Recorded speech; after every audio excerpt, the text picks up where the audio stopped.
குளச்சல் காவல் நிலையத்துக்கு உட்பட்ட ரீத்தாபுரம் முடந்தி பகுதியில் இங்கே பாருங்க மக்களே, 2 பொம்பளைய ஒரு குழந்தையும் இருக்கு. அப்படியே வீடு வீடாக நோட்ட முடியாங்க. கை காலியாக தான் இருக்கு. ஒரு காலி சாக்கு இருக்கு கையில். முடந்தி பகுதியில் அப்படியே நடமாடியாங்க பாருங்க. இது நேற்றைக்கு நடந்த சம்பவம். அப்படியே நடந்து போறாங்க வீடு வீடா, ஒவ்வொரு வீட்லயா கேட்குறாங்க. எந்த வீட்டில் ஆள் இல்லைன்னு அப்படியே நோட்ட முடியாங்க. இப்படி நோட்டம் விட்டுட்டு போறவங்க இப்ப அடுத்து திரும்ப வரும்போது பாருங்க பாருங்க, எல்லா மக்கள்கிட்ட சகஜமா பேசிட்டு தான் போவாங்க. ரொம்ப எச்சரிக்கையா இருங்க. வீட்டில் உள்ள கேட்டை பூட்டி போடுங்க. பூட்டு போட்டுட்டு வெளியில போங்க.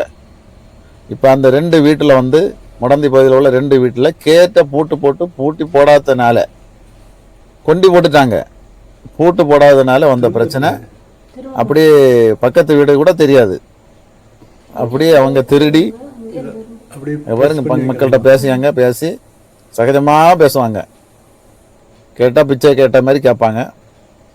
அப்படியே திருடி பாத்திரங்கள், வெங்கல பாத்திரம், கோழி, வேற சின்ன குழந்தைகள் என்ன வீட்டில் என்னன்னா அது நகைகள் எல்லாம் திருடியாங்க. ரொம்ப கொடூரமானவங்களாகும். சின்ன நகை இருந்தா கூட தூங்கி கிடங்க.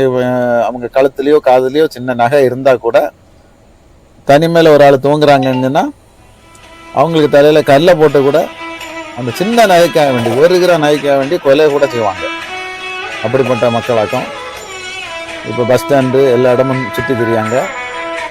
ஊரா வீட்டுக்கு பக்கத்துல என்ன பாருங்க, அவங்க திரும்ப வரும்போது 2 மூடை நிறைய தூக்கிட்டு வராங்க.